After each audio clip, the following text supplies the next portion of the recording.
복잡한 투자, 쉽고 명쾌하게 투자의 재발견 진행의 박권입니다. 반갑습니다. 투자의 대가죠. 워렌 버핏 22년 만에 채권 투자에 나섰다고 합니다. 자, 그만큼 요즘 시장에서 이 채권 투자에 대해서 관심이 좀 어느 때보다 높게 느껴지고 있습니다. 자, 그런데요, 이 채권 투자, 채권이라는 말에 대해서 좀 어렵게 생각하시는 투자자분들이 많으신 것 같습니다. 저도 그런데요. 자, 그래서 오늘은 채권 투자 방법부터 전략까지 채권 투자의 재발견, 오늘의 주제인데요. 강수민 캐스터가 정리해드리겠습니다. 네, 맞습니다. 요즘처럼 시장의 불확실성이 커지는 시기 속에서 눈에 띄는 투자 흐름 중 하나가 바로 채권인데요. 워런 버핏이 이끄는 버크셔 해서웨이도 지난해 3분기 기준 미국 단기 국채 보유량을 전년 대비 2배 이상 늘렸고요. 또 뉴욕타임즈에 따르면 트럼프 대통령의 금융자산 중 60%도 바로 채권이라고 합니다. 최근 2주간 서학개미들도 같은 움직임 보였습니다. 미국 채권 ETF들이 개인 투자자 순매수 상위 종목에 대거 진입했는데요. 대표적으로 미국 20년 국채에 3배 레버리지 투자하는 TMF, 또 초단기 국채에 투자하는 SGOV가 많이 매수됐습니다. 미중 관세 전쟁이 잠시 휴전을 하면서 미국 증시는 반등을 했지만 채권 시장은 아직 지난달 관세 쇼크의 충격에서 완전히 벗어나지는 못한 모습입니다. 실제로 한때 4.1%까지 내려갔던 미국의 10년물 국채금리, 현지 시간 14일 기준 4.54%까지 다시 올라왔는데요. 금리 인하 기대감이 약해졌고 또 미국 정부의 재정 적자 우려가 커졌기 때문입니다. 이처럼 수익률이 오르면서 장기 채권 ETF 수익률들은 최근 하락세를 보이고 있는데요. 특히 미국 30년물 국채 ETF들이 최근 3개월간 6에서 7%까지도 빠지고 있습니다. 그렇다면 이런 복잡한 시장 속에서 채권 투자는 어떻게 전략을 짜는 게 좋을까요? 전문가 두 분과 함께 지금 시점에서의 채권 투자 전략 차근차근 짚어보겠습니다. 네, 오늘의 주제를 좀 정리를 해봤습니다. 자, 최근에 이 채권 시장을 보면은 변동성이 크죠. 그러면서 이 채권 시장 장세도 오르락 내리락 변동성이 큽니다. 자, 이런 시장에서 채권 투자하고 싶은데 어떻게 하면 좀 잘할지 투자 방법과 이 전략을 알려주실 고수 두 분을 모셨습니다. KB증권 채권 담당 임재균 연구위원, 그리고 키움투자 자산운용 ETF 사업부의 정성인 부장 나오셨습니다. 자, 두 분 어서 오십시오. 예, 안녕하세요. 네, 반갑습니다. 자, 오늘 그 채권 투자에 대해서 좀 이야기를 나눌 텐데, 그 전에 제가 오프닝에 아까 얘기했듯이 이 워렌 버핏 무려 20여 년 만에 이렇게 채권 투자를 했다고 하는데, 이거는 어떻게 우리가 봐야 될까요? 좀 관심을 갖고 봐야 될까요? 뭐 사실은 관심을 갖고 봐야죠. 네. 20년 넘게 사실 장기가 이제 증시에서 이제 아웃퍼폼을 한 이제 뭐 투자의 현이다 보니까는 당연히 관심을 갖고 지켜봐야 되는 상황인데, 이거를 굉장히 좀 뭐랄까요, 채권 투자를 비중을 늘려야 되는 기회다라고 보시는 것보다는 조금 주식에 대한 불확실성이 크다라고 보시는 게 맞습니다. 왜 그러냐면은, 자, 보시면은 워렌 버핏이 채권 투자를 확대를 했다라고 해요. 그럼 채권이 좋은 게 아닌가라고 보는데, 그거에 대한 이제 반대 뉴스를 잘 보시면은 워렌 버핏이 현금 보유량이 굉장히 늘어나고 있다, 이런 기사가 나오죠. 예. 근데 이 현금을 갖고 있으면은 이자가 안 붙습니다. 그러니까 워렌 버핏 입장에서도 현금을 갖고 있는 것보다는 뭔가 이자가 나오는 상품에 투자를 하고 싶어하는 거고, 그게 미국채인데요. 네. 이 미국채도 이제 보면은 만기마다 이제 수익률이 달라지는데, 보면은 단기채, 그러니까 즉 만기가 1년 미만짜리예요. 그러니까 이제 쉽게 말하면은 현금 대신에 현금성 자산, 예금을 넣은 상황이다라고 보시면 될 것 같습니다. 어떻게 보세요, 우리 정성인 부장님은? 네. 네, 일단 뭐 증시가 반등을 했고요. 예. 그리고 이제 워렌 버핏께서 은퇴 선언을 하셨기 때문에 그래요? 네. 이제 뭐, 언제 때 워렌 버핏인가 할 네, 정도긴 뭐 한데. 중요한 팩트긴 합니다만은 네. 어쨌든 간에 투자의 뭐 중요한 참고 정도로 지표 정도로 생각하시면 좋을 것 같습니다. 항상 이제 투자 얘기하면 이제 워렌 버핏 이야기를 많이 했는데, 앞으로 이제 두 분 이야기가 좀 기준이 됐으면 좋겠습니다. 네.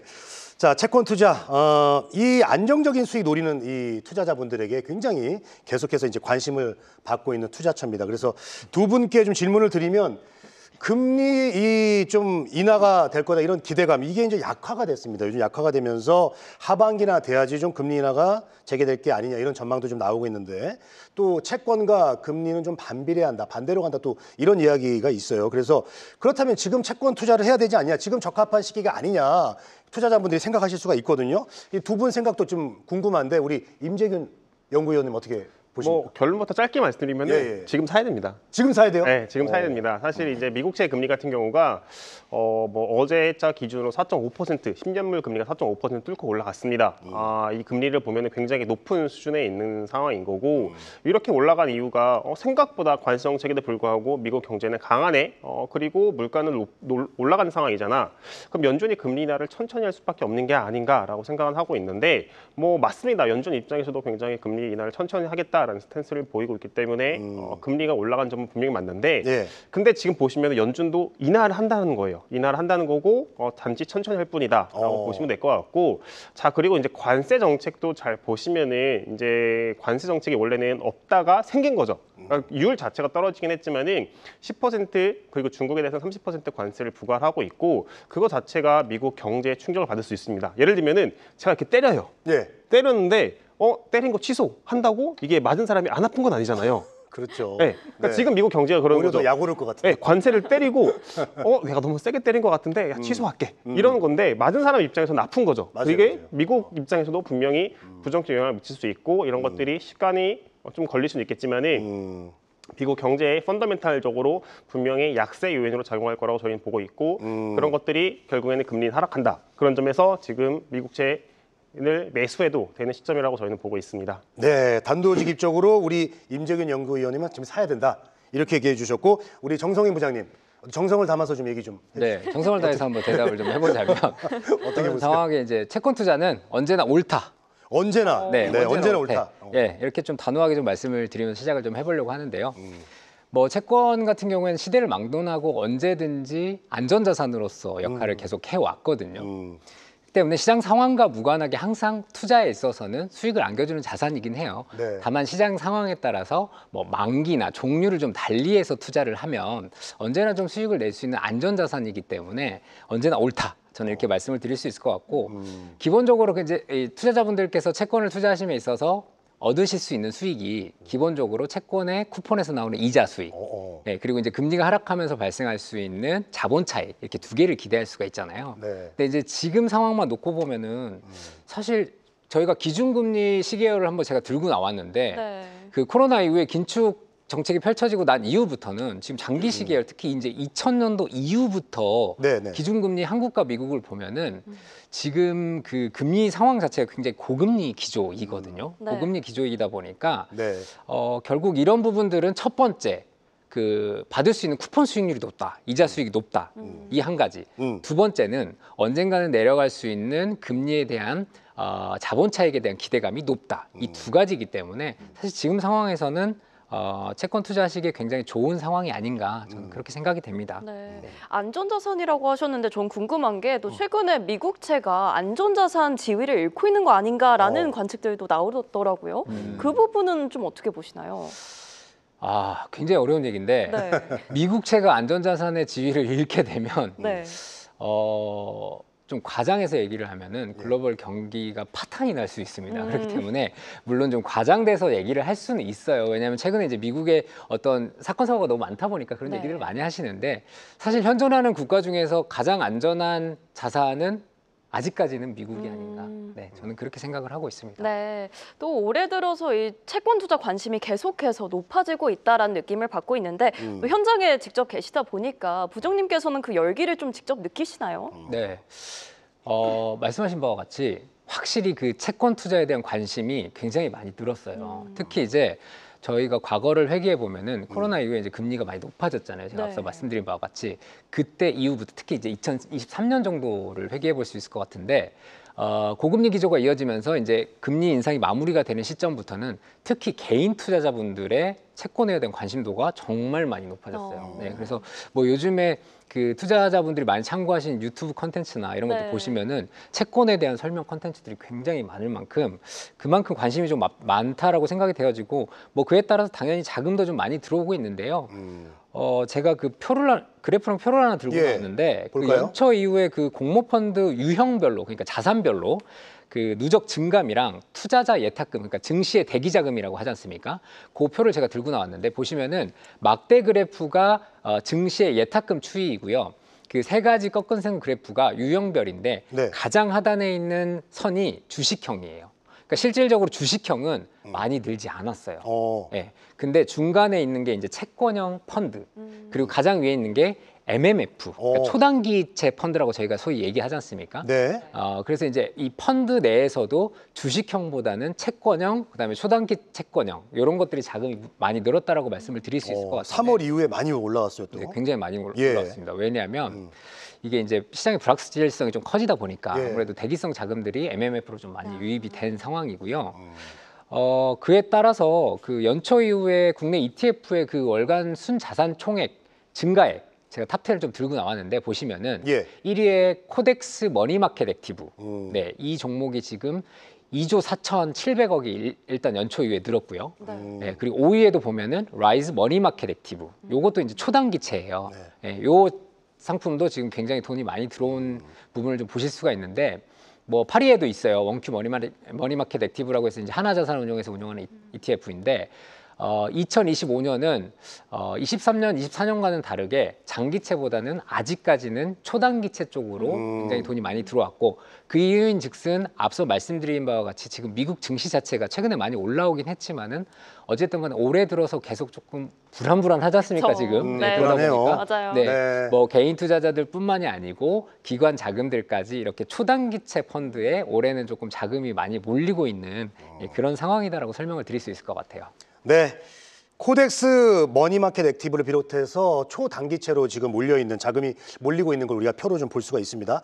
자, 그런데요, 이제 채권으로 어떻게 수익이 나는지 이게 참 궁금합니다. 우리 특히 채권 투자 초보분들도 이게 굉장히 좀 헷갈릴 때도 있고 그런 점들이 있거든요. 그래서 채권 투자 도대체 수익이 어떻게 나는지 이 수익 구조를 좀 한번 설명을 좀 들어봐야 될 것 같습니다. 우리 임재균 우리 연구위원님 좀 쉽게 좀 설명을 해줄 수 있을까요? 채권이라고 하는 거는 결국에는 이제 제가 돈을 빌려주는 거죠. 빌려주는 돈을 거죠. 빌려주는 거고 투자를 한다는 건 제가 돈을 빌려주기 때문에 자, 돈을 빌려줄 때는 보통 이자를 받습니다.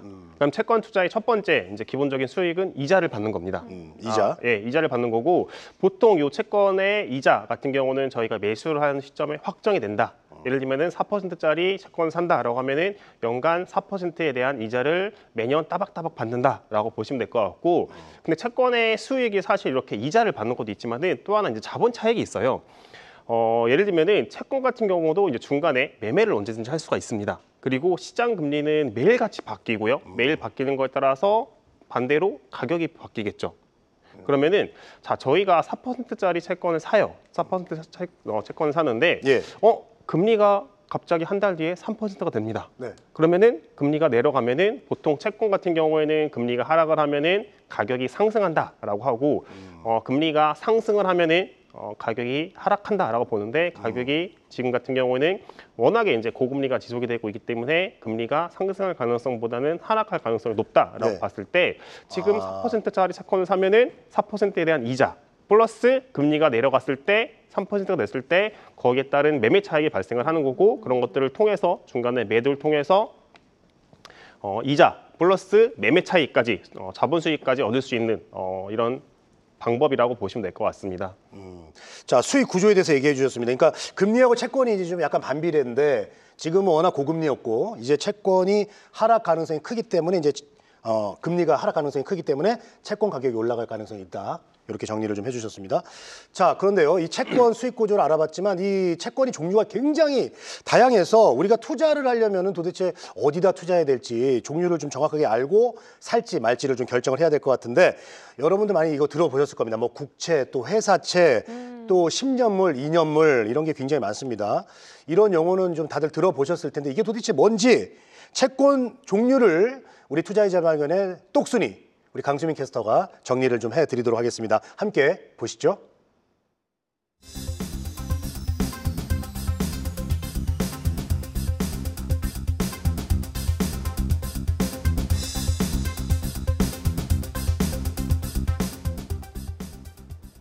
네, 채권이란 정해진 날짜에 원금과 이자를 갚겠다고 약속하는 증서, 종이라고 생각하면 쉬운데요.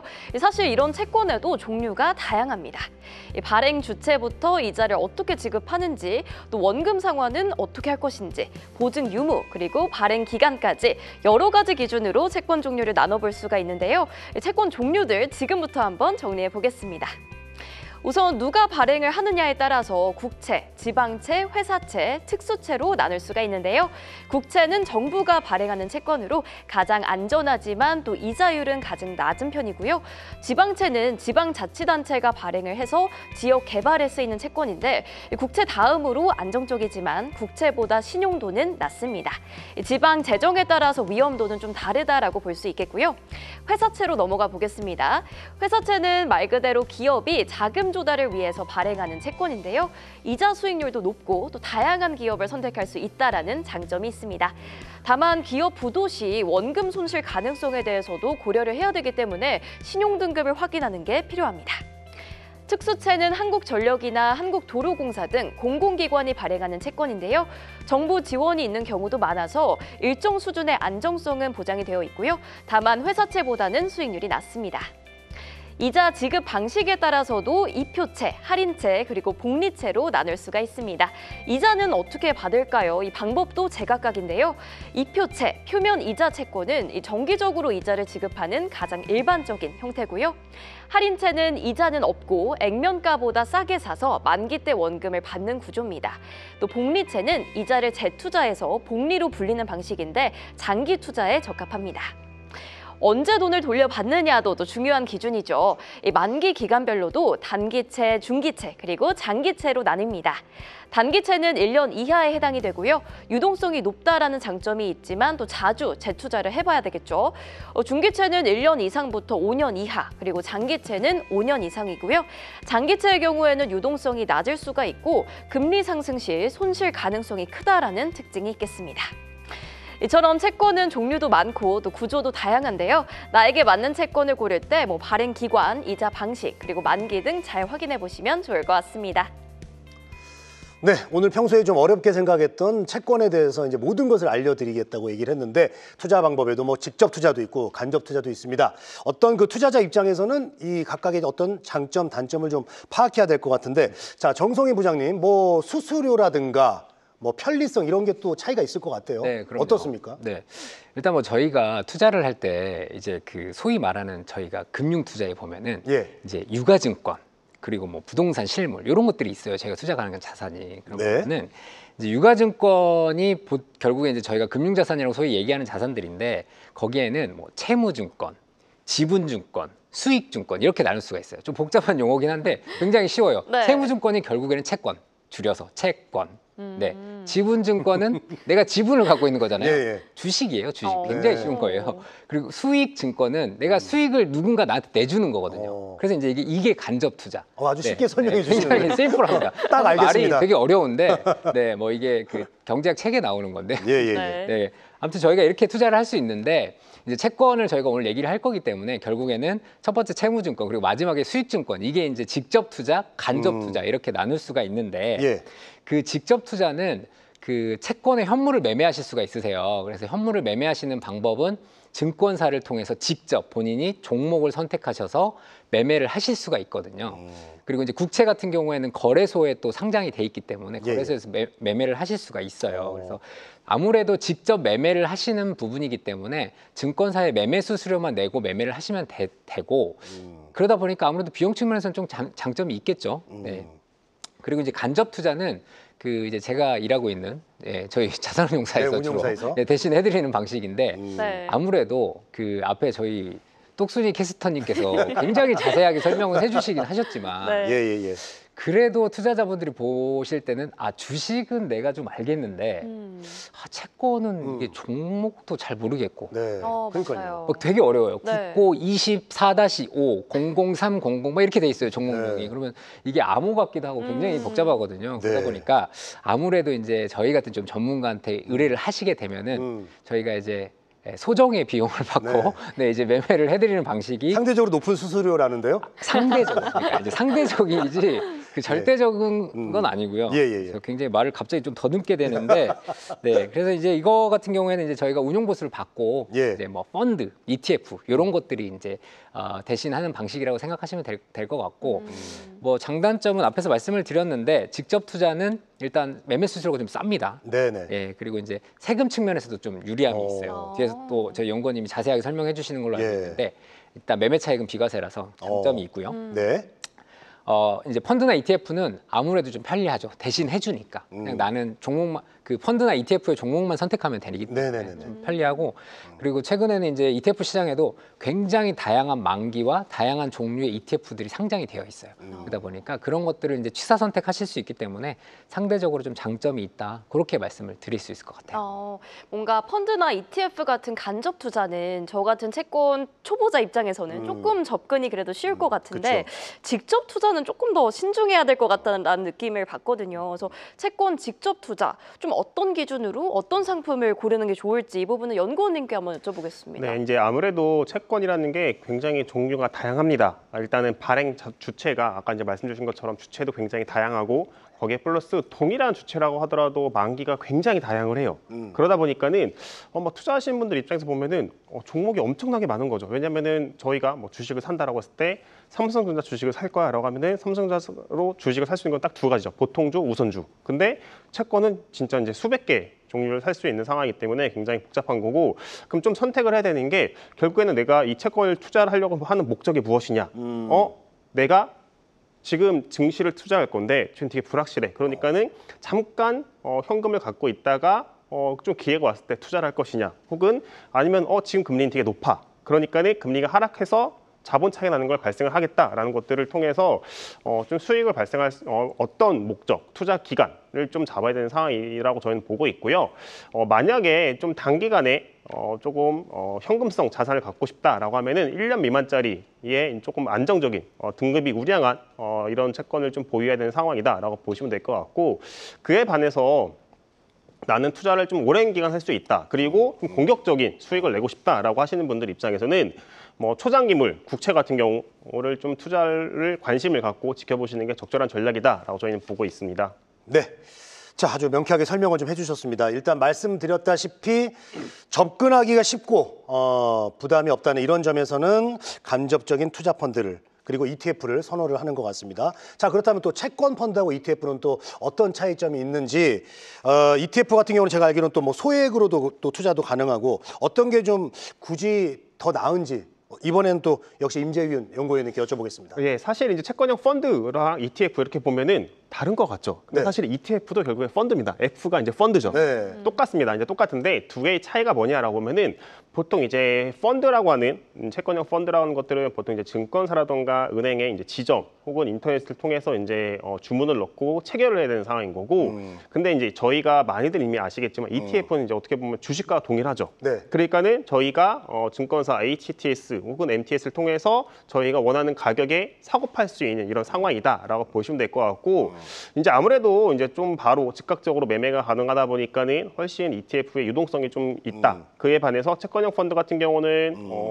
사고 나서 좀 체결될 때까지 며칠이 걸리고 그리고 판매를 할 때에도 바로 되는 게 아니라 한 2일에서 3일 정도의 영업일이 필요하다는 점에서 좀 이 두 가지의 차이가 있는 상황이다라고 보시면 될 것 같습니다. 이것도 뭐가 낫다고 할 수는 없네요. 자기 네. 성향대로 하시면 되겠네요. 맞습니다. 예, 빨리빨리 매매할 수 있는 장점이 ETF 같은 경우는 있고요. 뭐 성격이 급하신 분들은 ETF를 하시면 될 것 같고 그에 반해서 한번 조금 천천히 네. 천천히 해도 상관없다라고 하시는 분들은 뭐 네. 채권형 펀드를 하셔도 상관없다라고 저는 보고 있습니다. 아, 좋습니다. 또 제가 앞서서 채권 종류 여러 가지 막 정리를 해드렸는데 채권 ETF도 크게 일반 채권형 그리고 만기 매칭형 이렇게 나뉘더라고요. 그래서 부장님께 이 두 가지의 차이점은 뭐라고 보면 될까요? 그 제목을 잘 들여다보면 네. 답이 있는데요. 네. 채권형은 말 그대로 채권 계속해서 투자한다는 가정인 거고 이게 만기 매칭형은 만기가 정해져 있다라는 차이가 있는데 그 어쨌든 채권 투자에 있어서 제일 중요한 게 뭐냐면 결국에는 만기를 어느 정도로 설정하느냐가 굉장히 중요한 요인이거든요. 결국 이제 만기를 어느 정도 설정하느냐에 따라서 내가 기대하는 수익률 자체가 굉장히 차이가 많이 나거든요. 네. 예를 들어서 뭐 국고채 30년을 투자하신다고 하면은 금리가 1% 움직이면요, 수익률이 22% 움직여요. 네. 굉장히 많이 움직이는 건데, 근데 뭐 예를 들어서 국고채 1년을 투자하신다. 그러면 1% 움직여도 뭐 수익률 0.8% 정도 움직이기 때문에 실질적으로는 이제 많이 안 움직이는 그런 부분이 있다 보니까 만기가 계속 어느 정도를 정하시느냐가 굉장히 중요한 요인인데, 그 이제 저희가 기존에 처음에 상장되어 있던 이제 일반 채권형 ETF들 같은 경우에는 만기가 따로 없어요. 예, 그냥 계속 예를 들어서 저희가 대표 종목으로 키움 국고채 10년을 들고 나왔는데 네. 키움 국고채 10년을 투자하시면은 그냥 계속 10년짜리 채권을 들고 가시는 효과를 누리실 수 있는 거예요. 예. 예. 근데 만기 매칭형, 예를 들어서 종목이 좀 긴데요. 네. 키움 26-09 회사채 AA- 이상 액티브 ETF는 네, 숨이 좀 찹니다. 약간 무슨 서서한 거북이 약간 이런 네. 느낌이. 네, 근데 이게 굉장히 중요합니다. 중요한 네. 부분이기 때문에 그 보시면은 26-09 회사채 2026년 9월에 만기가 되는 회사채에 투자하시는 ETF예요. 그러다 보니까 내가 오늘 산다 하더라도 2026년 9월까지 만기가 계속해서 줄어드는 효과가 발생을 하는 거잖아요. 네. 그러다 보니까 금리가 내려가면서 제가 말씀드렸잖아요. 만기가 길면 길수록 수익률의 변동폭이 크다고 했는데 그러면은 국고채 10년 ETF는 계속해서 10년을 투자하기 때문에 수익률의 변동폭이 계속 유지가 되는 거고 만기형 같은 경우에는 계속 줄어드는 효과가 나타나는 거잖아요. 이게 왜 지금 만기 매칭형이 좀 유행을 하냐면 기본적으로 저희가 앞서서 말씀드렸지만은 채권이라는 어떤 이 증권 자체가 기본적으로 안전자산이라 불리는 이유는 네. 저희가 만기에 정해진 원금과 금리를 돌려준다라는 가정하에서 지금 안전자산이라는 얘기를 하거든요. 네. 근데 이제 일반 채권은 계속 10년짜리 채권에 투자하다 보니까 만기가 없어요. 네, 만기가 없어요. 그냥 안 돌려주는 거예요. 뭐 안 돌려준다는 표현은 안 맞지만 네. 어쨌든 만기가 없는 거고 이제 만기 매칭형 같은 경우에 내가 오늘 사도 예를 들어서 만기가 되면은 중간에 금리가 올라서 가격이 하락하더라도 만기 때는 다시 원금과 이자를 돌려주는 이런 효과를 발생을 하는 거기 때문에 사실 이제 차이가 좀 있는데 그러면은 가장 많이 질문하시는 거 어떤 게 좋아요? 라고 물어보시거든요. 어떤 게 좋아요? 예, 근데 사실은 이거는 네. 성향의 차이에 따라서 역시 성향이에요. 네, 말씀드렸다시피 나는 계속해서 국고채 10년을 좀 들고 가고 싶어 예. 라고 하시는 분들은 이제 일반 채권형 ETF에 투자를 하시면 좋을 것 같고 네. 나는 좀 만기까지 좀 안정적으로 가지고 가면서 중간에 혹시나 금리가 내려갔을 때 좀 빠져나올 수 있는 타이밍을 보고 싶어. 네. 이것도 매매가 되시기 때문에 예. 그런 투자자분들 같은 경우에 이제 만기 매칭형을 선택하시면 더 좋을 것 같습니다. 그러니까 제가 이게 궁금했어요. 이 말 자체가 만기 매칭이니까 만기를 꼭 채워야 되는 그런 느낌이 드는데 네. 이것도 중간에 나올 수 있다는 거죠? 그럼요. ETF의 기본적인 전제 조건 자체가 뭐냐면 시장에서 거래가 돼야 됩니다. 시장에서 거래가 되어야 이게 ETF로서 상장을 할 수 있는 조건이 충족이 되는 겁니다. 예. 그거를 충족을 안 하면 거래소에서 혼납니다. 네, 상장을 안 시켜주기 때문에 네, 만기 매칭형이라고 이름은 되어 있지만 만기 시에 상장 폐지가 되긴 해요. 근데 이제 저희가 그 가슴이 내려앉는 그런 상장 폐지의 개념은 아니고요. 그쵸, 네. 네네, 만기에 이제 원금을 돌려드리는 상장 폐지가 되긴 하고 다만 이제 중간에도 매매를 계속해서 하실 수 있는 이런 구조다라고 보시면 돼요. 네. 아주 설명을 너무 잘해 주셔가지고 좀 이해가 됩니다. 자, 최근에 이 채권 ETF에 관심이 많아지면서 이제 상품도 되게 다양해지고 있습니다. 순수 채권 상품, 주식과 또 채권이 혼합된 그런 상품도 있고 그래서 채권 상품이 좀 어느 정도로 또 다양해지고 있는지 궁금한데 이것도 우리 정성희 부장님이 좀 설명을 해주시죠.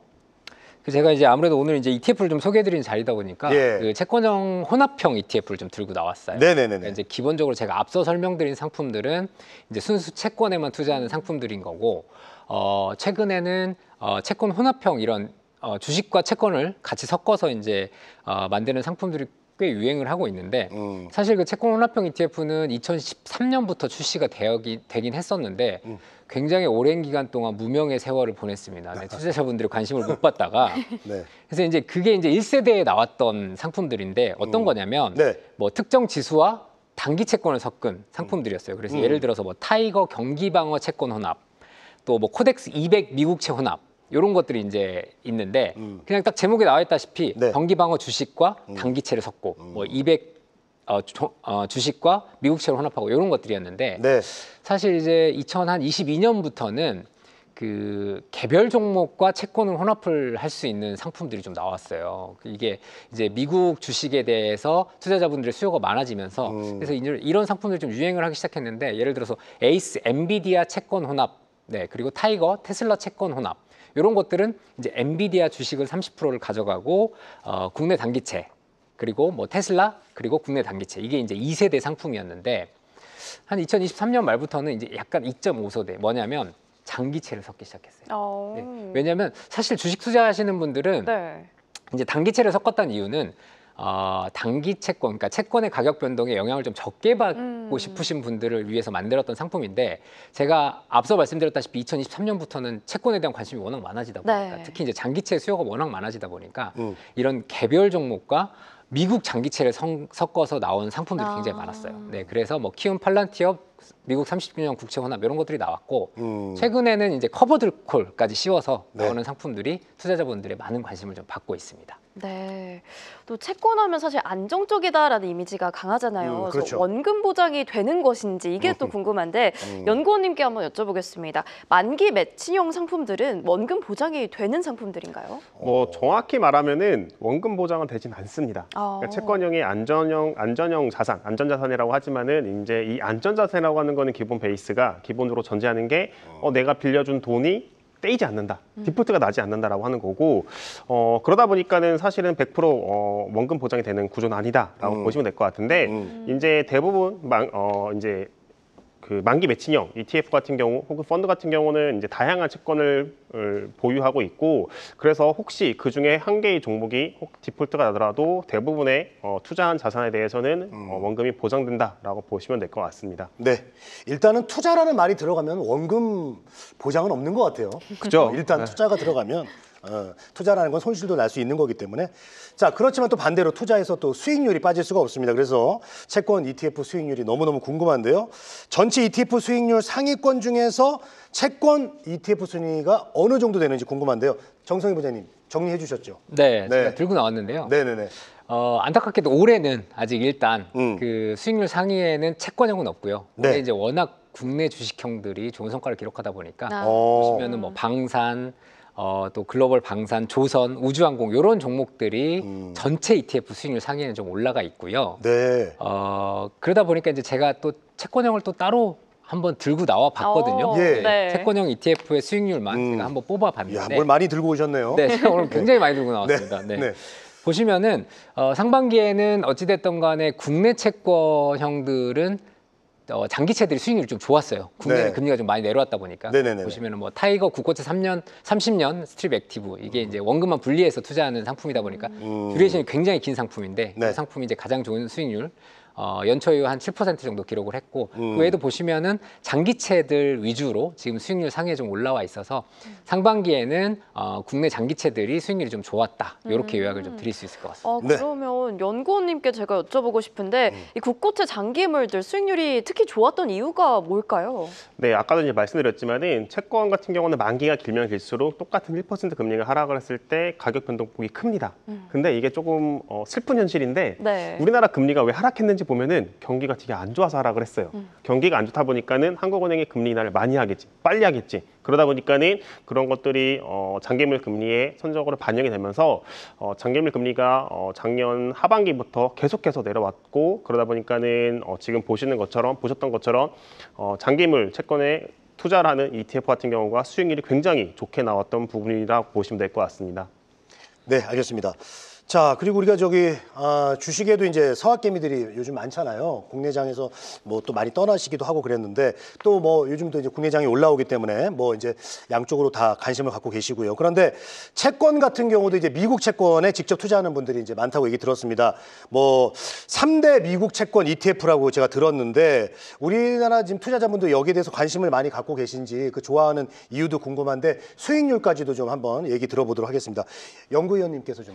예, 지금 뭐 수익률 제가 이제 정리를 해왔는데 보시면은 연초 이후에 수익률이 그렇게 썩 나이스하진 않습니다. 아, 그래요? 특히 TLT 같은 경우 이게 이 TLT가 뭐냐라고 보면은 20년 이상의 만기 20년 이상 남은 국채에 투자라는 ETF입니다. 그러니까는 초장기에 투자라는 ETF인데 연초 이후에 미국채 금리가 하락할 것이라는 생각과 다르게 좀 반등을 하다 보니까는 수익률이 좀 부진했던 모습들이 나오고 있고 그에 반해서 SGOV, VB 요거 같은 경우 이제 만기가 짧은 3개월 미만짜리 채권을 투자를 하는 거고 네. 이런 것들은 이제 왜 투자하냐라고 봤을 때 미국 기준금리가 우리나라보다 훨씬 높죠.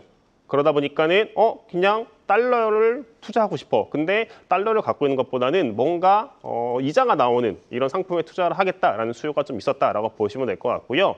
IEF 같은 경우는 이제 좀 만기가 7년 내외에 투자를 하는 ETF고 그래서 이제 좀 짧은 것과 긴 것의 이제 혼합형이라고 보시면 될 것 같습니다.